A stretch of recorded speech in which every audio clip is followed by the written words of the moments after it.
Hello students, today's our topic is Monkey Trouble from the English Reader book of DAV class 7 and it is written by Ruskin Bond.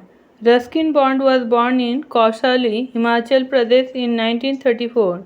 He was brought up at different places that included Jamnagar, Dehradun and Simla. Ruskin bond का जन्म कौसाली में हुआ जो हिमाचल प्रदेश में है। उनका जन्म 1934 में हुआ। वो डिफरेंट प्लेसेस में बड़े हुए जैसे Jamnagar, Dehradun, Shimla. He wrote his first novel, Room on the Roof, when he was just 17 years old, for which he received the John Llewellyn Rhys Memorial Prize in 1957. उन्होंने 17 ईयर्स की उम्र में अपनी पहली novel room on the roof लिखी, जिसके लिए उनको John Llewellyn Rhys memorial prize दिया गया 1957 में। Ruskin Bond has now been writing for more than 6 decades. His collection of short stories, The Night Train at Deoli, Time Stops at Semli, and Our Trees Still Grow in Dehra are worth reading. Ruskin bond को लिखते हुए 60 years हो गए। उनकी books कुछ short stories जैसे कि night train at Deoli, time stops at Semli and our trees still grow in Dehra पढ़ने लायक बहुत ही अच्छी बुक हैं। Replete with unassuming humor and quiet wisdom, his stories manifest a deep love for nature and people. स्वाभाविक humour और quite wisdom से भरी हुई उनकी स्टोरीज में उनके नेचर के प्रति और लोगों के प्रति उनका गहरा लगाव व्यक्त होता है। मंकी ट्रबल रस्किन बॉन्ड के द्वारा लिखी गई एक बहुत ही इंटरेस्टिंग स्टोरी है, जिसके मेन कैरेक्टर्स हैं टूटू जो कि एक मंकी है और रस्किन बॉन्ड जो 8 या 9 ईयर्स के एक बच्चे हैं जो हमें कहानी नैरेट करके सुनाते हैं, और उनके ग्रैंडफादर और ग्रैंडमदर, और रस्किन बॉन्ड की aunt Ruby and uncle Rocky Fernandes. So these 6 characters are the main characters of the story. So now let's move to the story. Monkey Trouble. Read the following story and enjoy the mischiefs of a troublesome monkey. इस कहानी को पढ़ें और एक शैतान बंदर के शैतानियों का आनंद लें। Grandfather bought Tutu from a street entertainer for the sum of 10 rupees. दादाजी टूटू को 10 रुपये में एक मदारी से लेकर आए थे। The man had 3 monkeys. उसके पास 3 बंदर थे। Tutu was the smallest but the most mischievous. टूटू सबसे छोटा था लेकिन सबसे ज़्यादा बदमाश। She was tied up most of the time. वो अधिकतर समय बंधी हुई रहती थी। The little monkey looked so miserable with a collar and chain that grandfather decided it would be much happier in our home. ये छोटी सी बंदरियाँ पट्टे और जंजीर से बंधी हुई इतनी दयनीय लग रही थी कि दादाजी ने डिसाइड किया कि वो हमारे घर में ज़्यादा खुश रहेगी।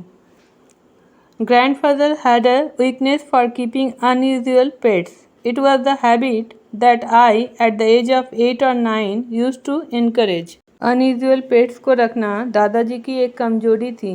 ये वो आदत है जिसे मैं 8 या 9 साल की उम्र में बढ़ावा देता था। Grandmother at first objected to having a monkey in the house. दादी माँ ने पहले तो घर में मंकी को रखने का विरोध किया। You have enough pets as it is, she said, referring to grandfather's goat, several white mice and a small tortoise. ने कहा, आपके पास इसके जैसे कई सारे पेट्स हैं, जैसे कि गोट, जैसे कि कई सारे सफ़ेद चूहे और एक छोटी सी tortoise. But I don't have any, I said. You are wicked enough for 2 monkeys. One boy in the house is all I can take. लेकिन मेरे पास तो कोई नहीं है, मैंने कहा। तब दादी माँ ने कहा कि तुम तो 2 बंदरों के जितना अपने ही अकेले बदमाश हो। मैं घर में एक लड़के को बर्दाश्त करती हूँ, इतना ही काफ़ी है। Oh but Toto is not a boy, said grandfather triumphantly, this is a little girl monkey. तो ग्रैंडफादर ने सोचते हुए कहा कि टूटू तो लड़का नहीं है, वो क्या है, एक लिटिल गर्ल मंकी है, वो एक बंदरिया है। उन्होंने सोचा कि इस बात से मैं जीत जाऊंगा। Grandmother gave in. She had always wanted a little girl in the house. She believed girls were less troublesome than boys. Tutu was to prove her wrong. दादी माँ हार मान गई। उनको घर में हमेशा एक छोटी सी लड़की चाहिए थी। उनको विश्वास था कि लड़कियाँ लड़कों के मुकाबले कम परेशान करती हैं। टूटू उनको गलत साबित करने वाली थी। तो बच्चों, टूटू क्या थी? एक girl monkey. Okay, she was a pretty little monkey. वो बहुत ही प्यारी सी एक छोटी सी बंदरिया थी। Her bright eyes sparkled with mischief beneath deep set eyebrows, and her teeth, which were pearly white, were often revealed in a grin that frightened the wits out of Aunt Ruby, whose nerves had already suffered from the presence of grandfather's pet python in the house at Lucknow.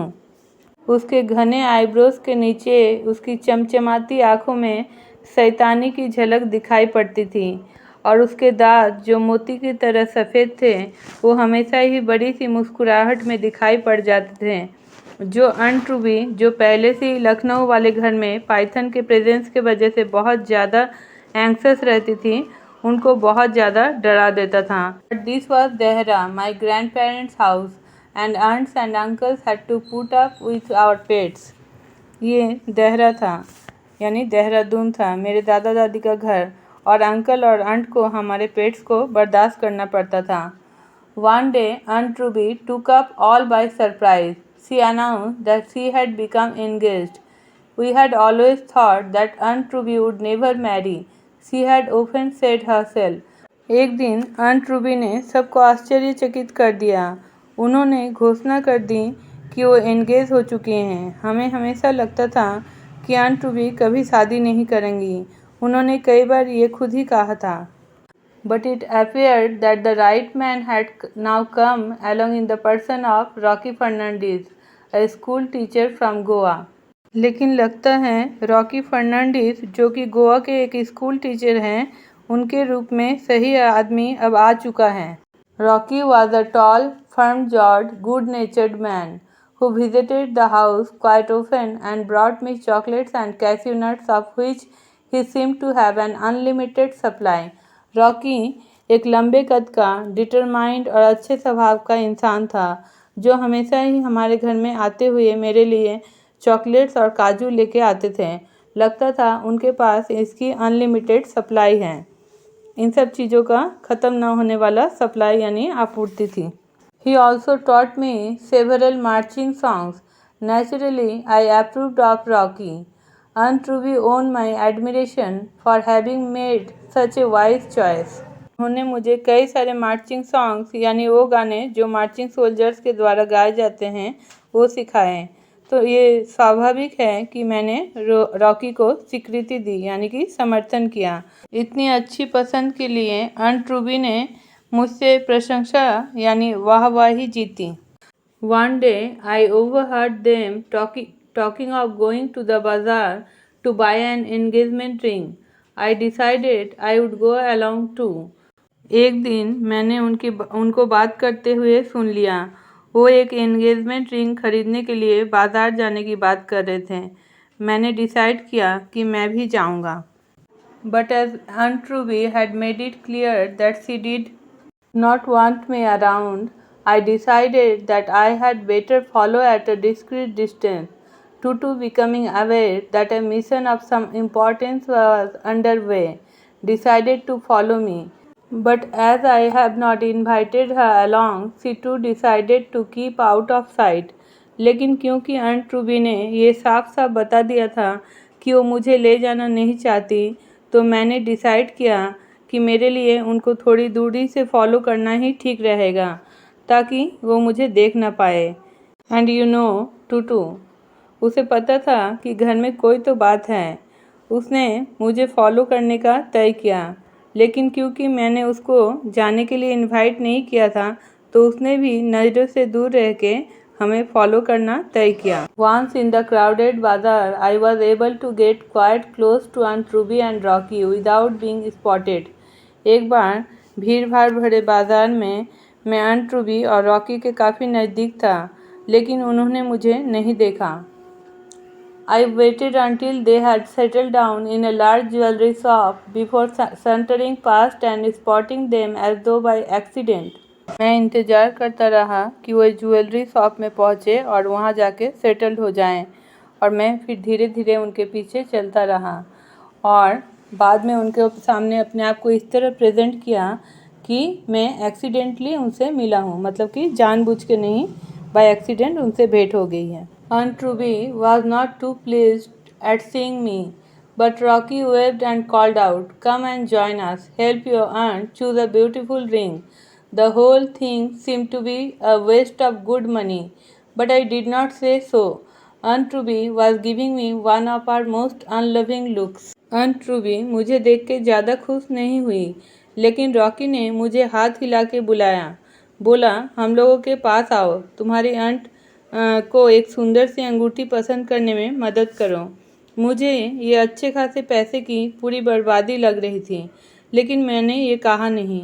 Aunt Ruby मेरे तरफ पहले ही गुस्से भरी नज़रों से देख चुकी थी। While the jeweler and Aunt Ruby were sifting through the diamond rings, Tutu had slipped into the shop without being noticed by anyone but me.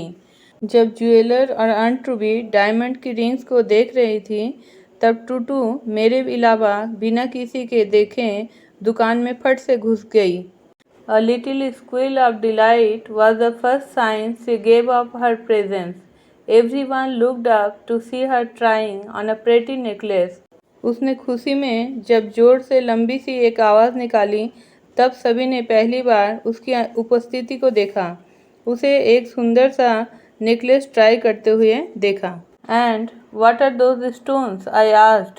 "They look like pearls," said Rocky. और ये कौन से stone हैं? मैंने पूछा। Rocky ने कहा, ये मोती जैसे दिख रहे हैं।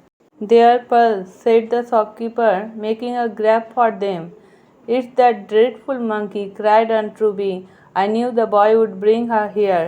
ये मोती ही हैं, दुकानदार ने उसको पकड़ते हुए कहा। और यही वो शैतान मंकी है, आंट रूबी ने चिल्लाते हुए कहा। मुझे पता था कि ये लड़का इसको यहाँ ले आएगा। The necklace was already adorning Tutu's neck. I thought she looked rather nice in them, but she gave us no time to admire the effect. Springing out of our reach, Tutu dodged around Rocky, slipped between my legs, and made for the crowded road. वो necklace अब टूटू के गले में सुशोभित थी। मुझे लग रहा था कि वो नेकलेस पहन के ज़्यादा सुंदर लग रही थी, लेकिन टूटू ने हमें उसकी तारीफ करने का मौका ही नहीं दिया। रॉकी के चारों ओर घूम के और मेरे पाँव के बीच से फिसल के स्प्रिंग के जैसे टूटू हमारे पहुँच से बाहर निकल गई और चली गई भीड़ भाड़ वाले रास्ते में। I ran after her, shouting to her to stop, but she was not listening. मैं उसे रुकने के लिए आवाज़ देते हुए उसके पीछे भागा, लेकिन वो सुन नहीं रही थी। The jeweler left his shop and ran after us. So did Rocky. So did several bystanders who had seen the incident, and others who had no idea what it was all about joined in the chase. Jeweller अपनी दुकान को छोड़ के हमारे पीछे भागा। Rocky ने भी वही किया। बहुत सारे लोग जो खड़े थे और जिन्होंने घटना को देखा था, उन्होंने भी वही किया, और भी कई लोग जिन्हें इसके बारे में कुछ पता नहीं था, वो भी इस दौड़ में शामिल हो गए। As grandfather used to say, in a crowd, everyone plays follow the leader even when they don't know who is leading. Not everyone knew that the leader was Tutu. Only the front runners could see her. जैसे कि दादाजी हमेशा कहते हैं, भीड़ में हर कोई leader को फॉलो करता है, तब भी जब उनको ये पता ही न हो कि लीडिंग कौन कर रहा है। सबको पता नहीं था कि टूटू लीडर है, सिर्फ सामने में जो दौड़ रहे थे वो दिखाई दे रही थी। She tried to make her escape speedier by leaping onto the back of a passing scooterist. The scooter swerved into a fruit stall and came to a standstill under a heap of bananas, while the scooterist found himself in the arms of an indignant fruit seller. उसने यानी कि टूटू ने एक scooter वाले के पीठ पे कूद के अपनी भागने की स्पीड को बढ़ाया। अचानक से स्कूटर साइड में खड़े हुए फ्रूट स्टॉल से टकराया और जाके रुकी केले के ढेर के नीचे। तब स्कूटर वाले ने खुद को पाया उस फ्रूट सेलर के हाथों में, जो अपना गुस्सा और सरप्राइज व्यक्त कर रहा था। टूटू peeled a banana and ate part of it before deciding to move on. टूटू ने एक केला छीला और इसका एक टुकड़ा खा लिया भागने से पहले। From an awning she made an emergency landing on a washerman's donkey. The donkey promptly panicked and rushed down the road, while bundles of washing fell by the wayside. दुकान के बाहर जो प्लास्टिक लगी हुई होती हैं, इसके ऊपर से उसने धोबी के गधे के ऊपर अचानक से कूद गया। गधा डर गया और रास्ते की तरफ भागा और इधर कपड़े की गठरी रास्ते पे गिर गई। The washerman joined the chase. Children, on their way to school, decided that here was something better to do than attend classes.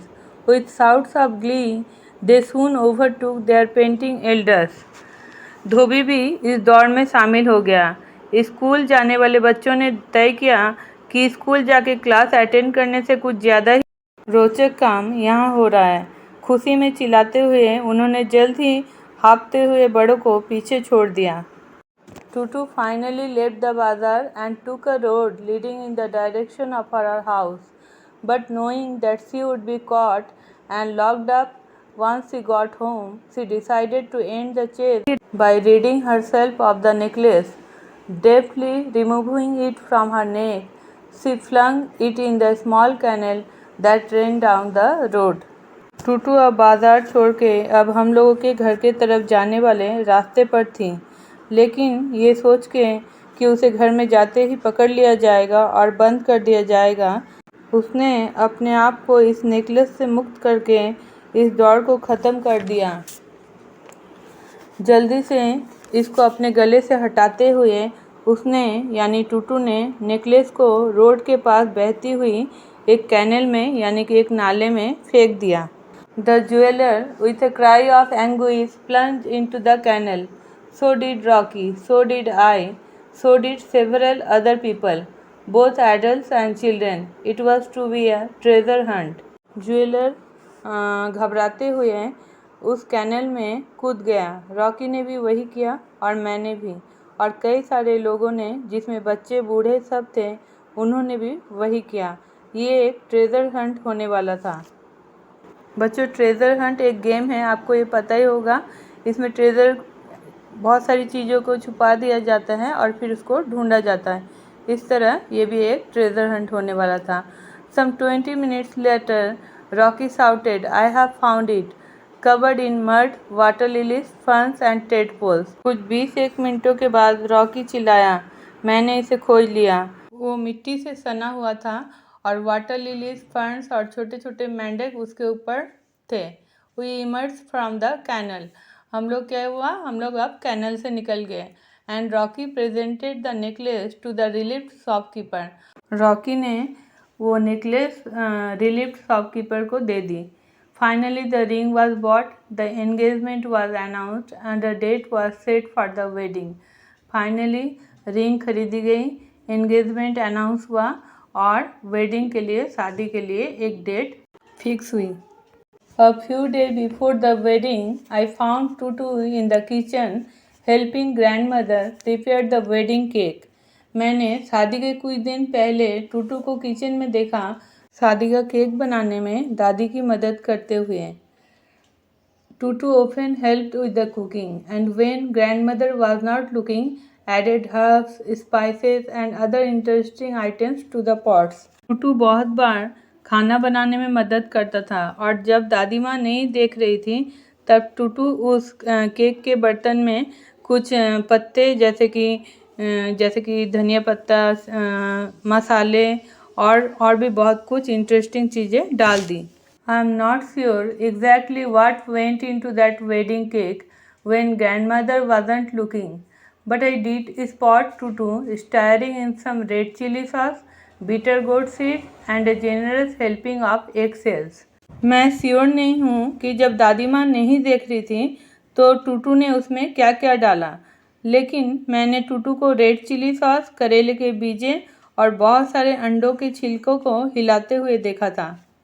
It's true that some of the guests were not seen for several days after the wedding, but no one said anything against the cake. Most people thought it had an interesting flavor. ये सच है कि शादी के बाद बहुत सारे guest कई दिनों तक नहीं दिखे, लेकिन किसी ने केक के खिलाफ कुछ नहीं कहा। ज़्यादातर लोगों ने सोचा था कि ये कोई अलग सा मज़ेदार टेस्ट होगा। So the explanation of the chapter is completed. If you like the video, then don't forget to like, share and comment, and do subscribe my channel and press the bell icon so that you can get the notification of all my upcoming videos. Bye बच्चों, मिलते हैं next video में।